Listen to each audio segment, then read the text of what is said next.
CPO auditor Medak జిల్లా collectorate కార్యాలయం నుండి రావడం జరిగింది.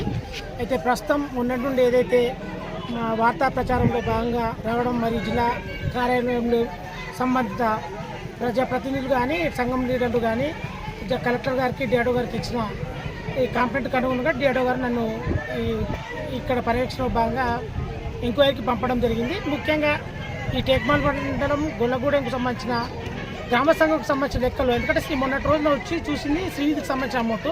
అయితే ఈ గ్రామ సంఘంకు సంబంధించిన వ్యవహారంలో మనం సిఐఎఫ్ కమ్యూనిటీ ఇన్వెస్ట్మెంట్ ఫండ్తో పాటుగా మరి గ్రామ సంఘంలో కూడా గతంలో మార్కెటింగ్ చేయడం జరిగింది. మార్కెటింగ్ చేసినప్పుడు కూడా మార్కెటింగ్ సంబంధించిన కమిషన్ కూడా రావడం జరిగింది.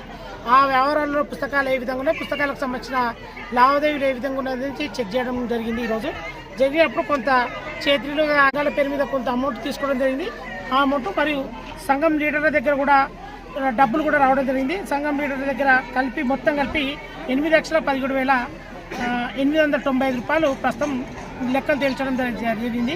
ముఖ్యంగా ఈ విధంగా జరగడానికి ముఖ్య కారణం ఏంటి అంటే ఇక్కడ గ్రామ సంఘం సక్రమ పద్ధతిలో జరగడం లేదు. ఓన్లీ విఓఏ అండ్ ఎక్కడైతే డబ్బులు కావాలనుకుంటే అక్కడికి వెళ్ళేసడం జరుగుతుంది, కానీ మీటింగ్ సక్రమంగా జరగకపోవడంతో ఇటువంటి లోపాలతోటి ఈ విధంగా జరిగింది. మీరేమైనా చర్యలు మేము తీసుకోము. మా జిల్లా అధికారి గారు డిఆర్ఓ గారు తీసుకుంటాం. మేము నివేదిక సమర్పించిన తర్వాత చర్యలు తీసుకుంటాం. Thank you.